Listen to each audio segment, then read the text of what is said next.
कर्मचारी त्याच्या वयाची पूर्ण 35 वर्ष 30 वर्ष 33 वर्ष अशी सेवा करतो, शासनाचं काम करतो, त्या बदल्यामध्ये त्याला पगार मिळतो आणि त्याचं घर प्रपंच चालतो।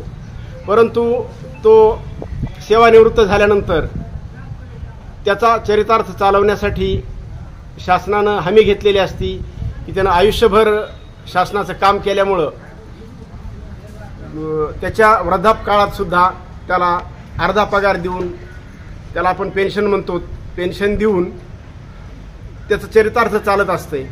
परंतु शासनानं नंतर 2005 पासून पुढं, नोव्हेंबर 2005 पासून पुढं जी भरती झाली त्या कर्मचाऱ्यांना जुनी पेन्शन द्यायची नाही आणि नवीन NPS असं एक सेवानिवृत्ती नाही, पण काही ना काहीतरी त्याच्या पगारीतला बचत करून त्याच्यामध्ये शासनाचा काही हिस्सा टाकून नवीन पेन्शन सुरू केली।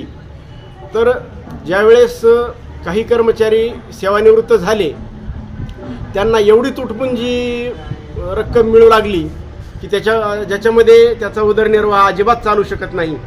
आणि मग लक्षात आलं कर्मचाऱ्यांच्या की ही फार आपली थट्टा झाली आहे। तर तोपर्यंत शासनानं असं त्याच्याबद्दल वातावरण निर्मिती केली होती की कदाचित ही जुन्या पेन्शनपेक्षाही खूप चांगली आहे, परंतु ज्यावेळेस प्रत्यक्षात अंमलबजावणी झाली त्यावेळेस भ्रमनिराश झाला आणि निराश होऊन लोक खूप निराश झाले, वाताहत झाली लोकांची। म्हणून पुन्हा लक्षात आलं की जुनी पेन्शन हीच योग्य आहे।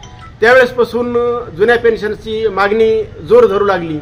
तर शासनानं लवकरात लवकर या योजनेचा विचार करून जुनी पेन्शन देण्यात यावी अशी माझी मागणी आहे।